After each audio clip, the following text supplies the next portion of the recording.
하나님 말씀 출애굽기 23장 31절에서 33절 말씀입니다. 구약성경 118쪽입니다. 내가 너의 지경을 홍해에서부터 블레셋 바다까지 광야에서부터 하수까지 정하고 그 땅의 거민을 내 손에 붙이리니 네가 그들을 네 앞에서 쫓아낼지라. 너는 그들과 그들의 신과 언약하지 말라. 그들이 네 땅에 머무르지 못할 것은 그들이 너로 네게 범죄케 할까 두려움이라. 네가 그 신을 섬기면 그것이 너의 올무가 되리라. 아멘. 여기에 보면 하나님께서 이스라엘 백성들에게 약속의 땅에 들어가서 하나님께서 쫓아낼, 이스라엘 백성들이 쫓아낼 그 거민들과 그들의 신과 언약하지 말라고 말씀하셨습니다. 언약하지 말라는 그 말씀은 그 뒤 32절에 보면 그들이 너로 내게 범죄케 할까 두려움이라. 네가 그 신을 섬기면 그것이 내 올무가 되리라.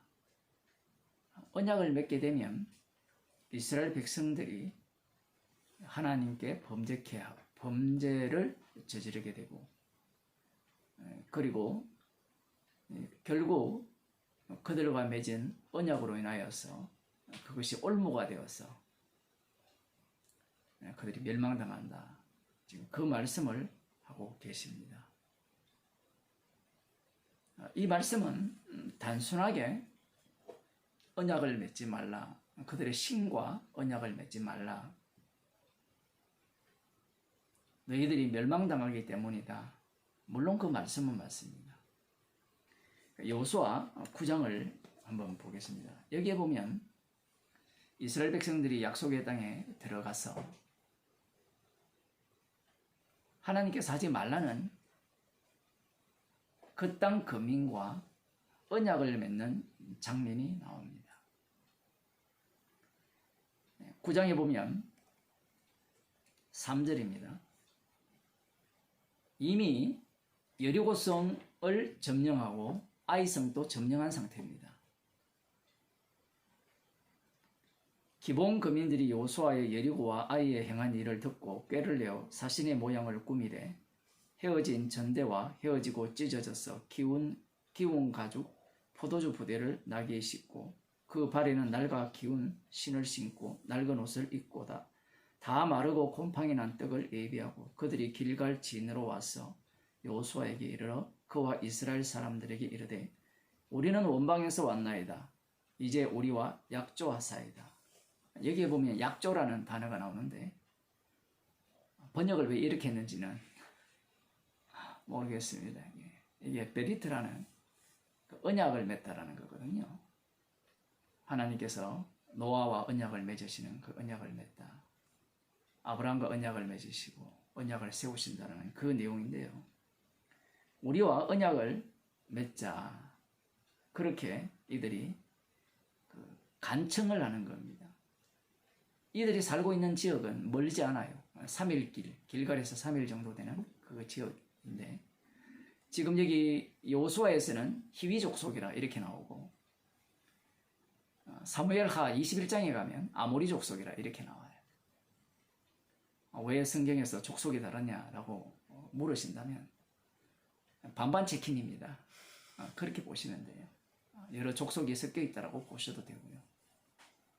그것은 사실 별로 중요하지 않고요. 이 곳이 이제 기본 거민이라는 것이 중요한 겁니다. 이들이 꾀를 내었습니다. 이미 이 이스라엘에 대한 소식은 다 들었습니다.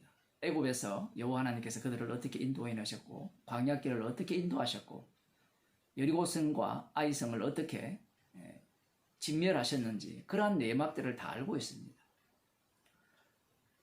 그 이전에 이스라엘 백성들이 여리고성을 점탐을 할 때 그 기생 라합이 자신들의 마음이 다 녹았다라고 말을 하죠. 이미 이 가나안 지역에 있는 모든 사람들의 마음은 그러한 마음이에요. 그러한 마음인데 한쪽은 연합군을 결성해서 싸우자라는 그런 어떤 부류가 있는가 하면, 다른 한쪽은 빨리 굴복해서 살아남아야 된다 라는 그러한 태도를 가진 무리들이 있는데, 그 중에 한 무리가 바로 지금 이 기브온 족속들입니다. 기브온에 살고 있는 이들이 어찌되었든지 살기 위해서 자신들이 먼 곳에 있다라고 이렇게 말을 하는 거예요. 먼 곳에 있다라고 말을 하는 이유는 이스라엘 백성들이 자신들을 다 진멸할 것이라는 정보를 다 갖고 있다라는 겁니다. 그렇지 않다면 우리가 이 가까이 있으니까 우리가 당신들에게 항복할 테니까 살려달라고 하면 될 문제거든요.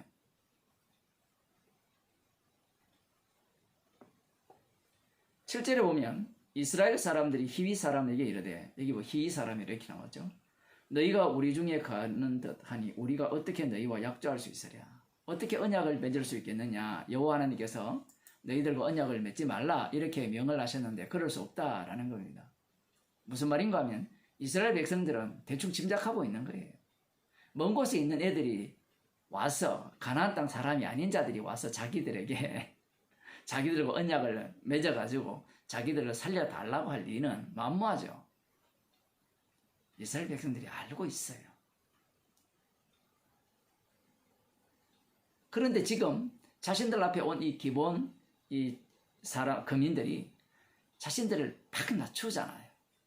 낮추면서 자신들과 언약을 맺어달라고 간청하는 겁니다.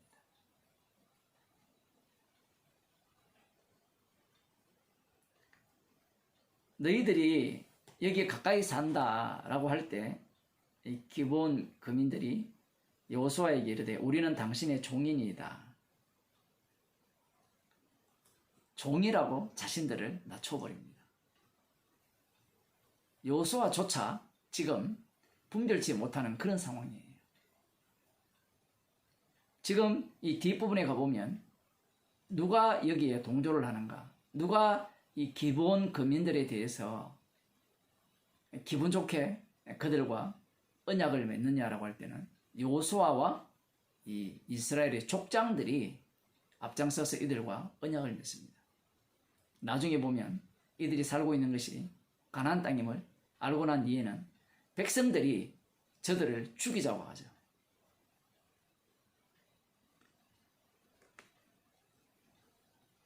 구절에 보면 그들이 여호수아에게 대답하되 종들은 당신의 하나님 여호와의 이름을 인하여 심히 먼 지방에서 왔사오니 이는 우리가 그의 명성과 그가 애굽에서 행하신 모든 일을 들으며, 거짓말로 시작하여서 맞는 말로 들어가는 겁니다. 그러니 여호수아가 듣기에, 그리고 족장들이 듣기에 괜찮은 말로 지금 이들이 고하는 겁니다. 자신들이 살고 있는 것은 가까이에 이 가나안 땅에 살고 있음에도 불구하고 먼 곳에 산다라고 하면서 하나님 여호와의 이름을 인하여 심히 먼 지방에서 왔다라고 하면서 애굽에서 행하신 모든 일을 들었고 그가 요단 동편에 있는 아모리 사람의 두 왕 곧 헤스본 왕 시온과 아스다롯에 있는 바산 왕 옥에게 행하신 모든 일을 들었음이니이다. 그러므로 우리 장로들과 우리 나라의 모든 거민이 우리에게 일러가로되 너희는 여행을 할 양식을 손에 가지고 가서 그들을 맞아서 그들에게 이르기를 우리는 당신들의 종이니 청컨대 이제 우리와 언약을 맺읍시다 라고 하라고 하여서 먼 길을 왔다라는 거예요. 그 증거물들이 무엇이냐라고 할 때는 떡을 보십시오. 집에서 뜨거운 것을 양식으로 취하였는데 이제 말랐고 곰팡이가 났다라는 겁니다. 포도주를 담은 그 가죽 부대도 새것이더니 찢어지게 되었고 우리의 이 옷과 신도 여행이 심히 길므로 인하여 낡아졌나이다. 이렇게 얘기를 하니까 속아주는 겁니다. 우리가 볼 때는 이스라엘 백성들이 속았다고 생각하죠. 이스라엘 백성들 만만치 않습니다. 속아주는 거예요. 그러자 그 양식을 받죠. 곰팡이 핀 양식을 받아보면서 어떻게 할 것을 여호와께 묻지 않았다라고 합니다. 14절에 보면 묻지 않고 여호수아가 곧 그들과 화친하여 그들을 살리라는 언약을 맺고 살리리라는 언약을 맺고 회중 족장들이 그들에게 맹세하였더라. 이렇게 말씀하고 있습니다. 지금 그 출애굽기 23장 31절입니까? 거기에서 그곳 사람들과 언약을 맺지 말라고 하나님께서 명하셨죠. 왜 맺지 말라고 하셨습니까? 그들이 너희를 범죄케 하여서 그들이 너희에게 올무가 되게 할 것이다. 멸망케 할 것이다. 그 이유 때문에 그렇게 말씀을 하셨죠. 그런데 여기에는 깊은 의미가 담겨 있습니다. 무엇이 담겨 있는가 하면요. 하나님께서 이스라엘 백성들과 언약을 맺으실 때 여호와 하나님께서 일방적으로 맺으셨거든요. 우리가 조금 후에 살펴보겠지만 며칠 후에 살펴보겠지만 출애굽기 24장에 보면 여호와 하나님께서 이스라엘과도 언약을 세우시거든요. 그런데 상대가 일방적입니다. 지금 불 가운데 말씀하시는 여호와 하나님이 두려워서 모세를 통해서 말씀해 달라고 하거든요. 지금 그 규례에 대한 내용이거든요. 그러니 여호와 하나님께서 언약을 세우자고 하면 이스라엘 백성들이 꼼짝 못하죠. 하나님께서 일방적으로 언약을 세웠죠. 노아와 언약을 세우실 때도 마찬가지고 아브라함과 언약을 세우실 때도 마찬가지였습니다.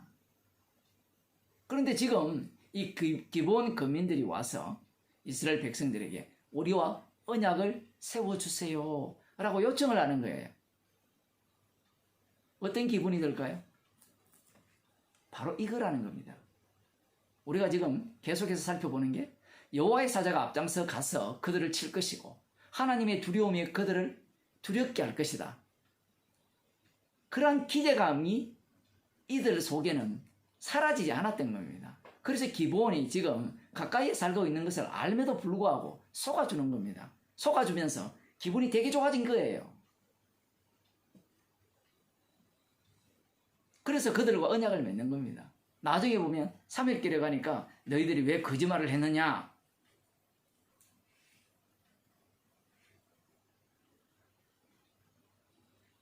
그 내용에 대한 이야기는 앞서서 다 이야기를 했거든요.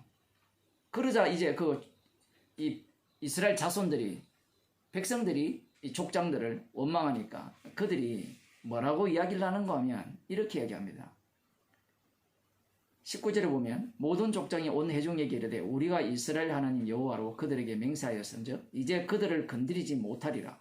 우리가 그들에게 맹세한 맹약을 인하여 진노가 우리에게 임할까 하노니 이렇게 행하여 그들을 살리리라 하고. 말이 좀 이상하죠. 여호와 하나님께서 말씀하신 율례는 중요하지 않고 안 지켰잖아요. 자기들이 그들과 세운 율례는 중요하다는 겁니다. 지금 이게 무슨 의미인지를 금방 읽었으니까 무슨 말인지 잘 모르겠죠. 무슨 얘기인가 하면요. 이스라엘 백성들 자신들이 하나님의 자리에 올라간 거예요. 앞서서 그 말씀을 드렸잖아요. 언약을 자기들은 맺어지는 입장에 있었잖아요. 언약의 상대자가 못 되거든요. 이스라엘은. 하나님의 언약의 상대자는 예수님 뿐입니다. 하나님 자신뿐이에요. 지금 이 내용도 마찬가지입니다. 지금 기본 민족들이 무조건 진멸당할 상황이잖아요. 그러니 그들에게 권리가 없어요. 상호 언약이라고 하는데 상호 간에 언약을 맺는다고 하는데 저쪽에서 뭔가 가진 게 있어야 상호 언약을 맺죠. 일방적으로 맺어주는 겁니다.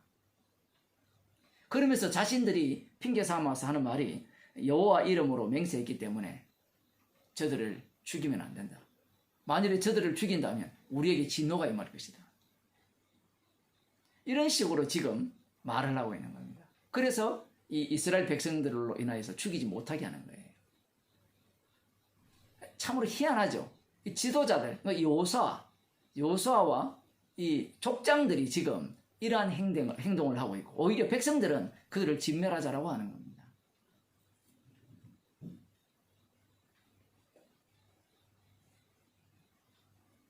지금 이들이 보여주는 이 태도 자체가 방금 제가 말씀드린 바와 같이 언약을 맺지 말라고 하는 그 말씀에 있어서 그들은 곧장 그 말씀을 대적하여서 언약을 맺음으로 말미암아 자신들을 어떤 위치에 놓는가 하면 하나님의 위치에 놓아버려요. 재밌는 것은 이들을 하나님의 집에서 27절에 보면 그날에 여호수아가 그들로 여호와의 택하신 곳에서 회중을 위하여 여호와의 단을 위하여 나무 패며 물깃는 자를 삼았더니 오늘까지 이르니라. 성전에 관련된 노가다 일을 시키는 거예요. 허드렛 일을 시킵니다. 이 본문이 왜 중요한 거냐면요. 그 여호수아 11장에 거기에 보면 하나님께서 이 약속의 땅을 어떻게 진멸하셨는가, 어떻게 주셨는가 거기에 대한 내용이 나오는데 19절을 볼게요.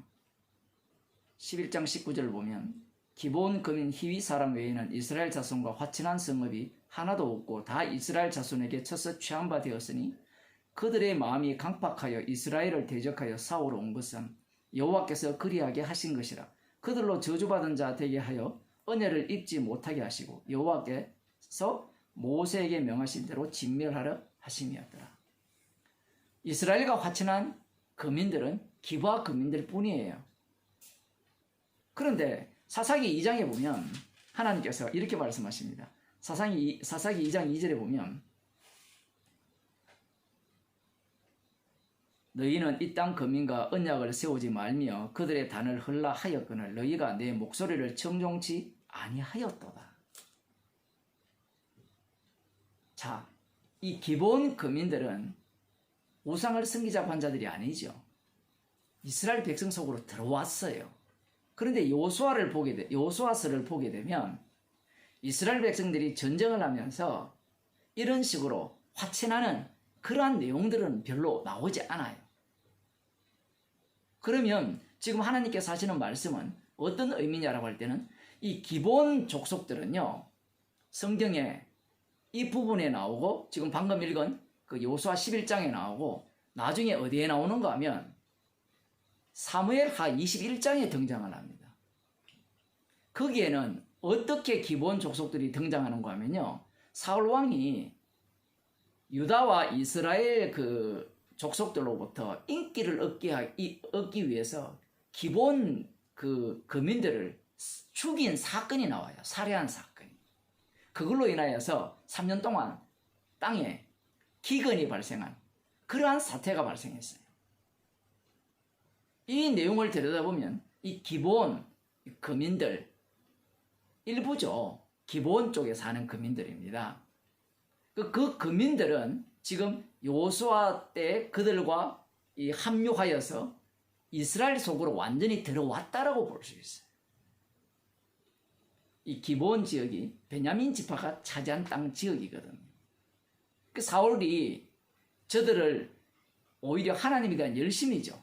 저들을 다 진멸해야 되는데 그때 괜히 화친을 맺어가지고 우리가 아직까지 이러한 어려움 속에 살고 있다, 뭐 이런 생각을 가졌던 것 같아요.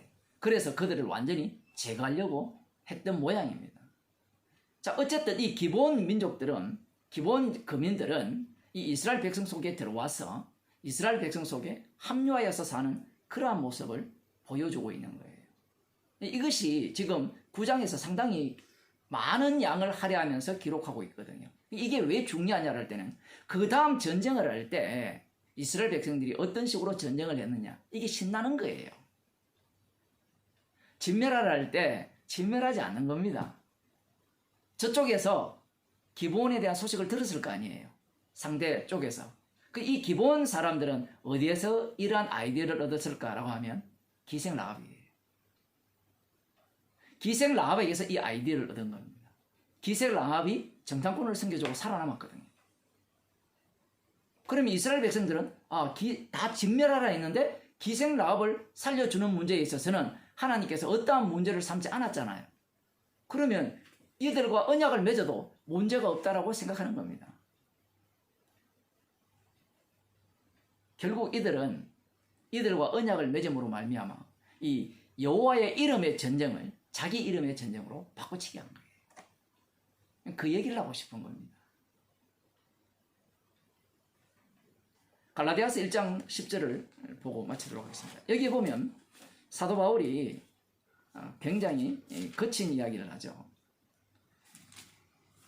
어떤 이야기를 하는가 하면 이제 내가 사람들에게 좋게 하랴, 하나님께 좋게 하랴, 사람들에게 기쁨을 구하랴. 내가 지금까지 사람이 기쁨을 구하는 것이었다면 그리스도의 종이 아니니라. 사람의 기쁨을 구하는 것이었다면 그리스도의 종이 아니라. 왜 이렇게 까칠하게 말을 하느냐? 그 이유는 간단해요. 사람의 기쁨을 구한다는 것은 이 복음 자체가 사람에게서 났다는 거고, 사람에게서 났다는 것은 사람의 이름을 위한 복음이라는 겁니다. 사도 바울이 받은 복음은 사람에게서 난 복음이 아니죠. 주님이 친히 찾아오신 성령을 받음으로 받은 복음입니다. 그 복음은 사람을 기쁘게 하는 복음이 아니에요. 하나님을 기쁘게 하는 복음입니다. 하나님을 기쁘게 하는 복음은 아들의 죽으심밖에 없어요. 예수 그리스도의 죽으심만이 하나님을 기쁘게 하는 복음이라는 겁니다. 그런데 왜 이 갈라디아 교회나 오늘날 교회는 사람을 기쁘게 하는 복음을 전하고 있느냐라는 거죠. 왜 말씀을 듣지 않느냐? 성경에 다 있잖아요. 그들이 눈이 없어서 못 읽는 게 아니에요. 이 갈라디아서를 얼마나 많이 읽었을까요? 그럼에도 불구하고 왜 사람이 기뻐하는 복음을 전하느냐라고 할 때는 그들은 이 선악과를 먹었기 때문에 하나님처럼 되고 싶은 거예요. 나의 이름을 온 땅에 내고 싶은 겁니다. 마귀가 예수님께 찾아와서 이렇게 말을 하죠. 네가 나에게 절하면 온 천하 이 만국을 권세를 너에게 주겠다. 인간이 최종적으로 노리는 바는 그런 바죠. 예수 당신이 나에게 절하라. 그래서 말씀 모든 내용들이 나를 위한 말씀으로 다 바꿔버리는 겁니다. 이들의 문제가 무엇이냐라고 할 때는 이들은 이 말씀 앞에 자신들의 행위를 집어넣어서 자기 이름을 위한 복음으로 바꾸었다는 사실이에요. 받은 은혜가 없으면 자기 것을 내어놓게 돼 있어요. 사도 바울은 사람에게서 난 것이 아니기 때문에 십자가만 자랑합니다. 기도하시겠습니다. 하나님 아버지, 예수 이름을 위한 전쟁을 나의 이름을 위한 전쟁으로 바꿔치기 하는 악마성을 보게 하시고 우리의 인생을 주의 이름 안에 가두어 두셔서 십자가 피 외에는 자랑할 것이 없는 죄인으로 살아가게 하심을 감사하는 주의 백성이 되게 하옵소서. 예수님 이름으로 기도드립니다.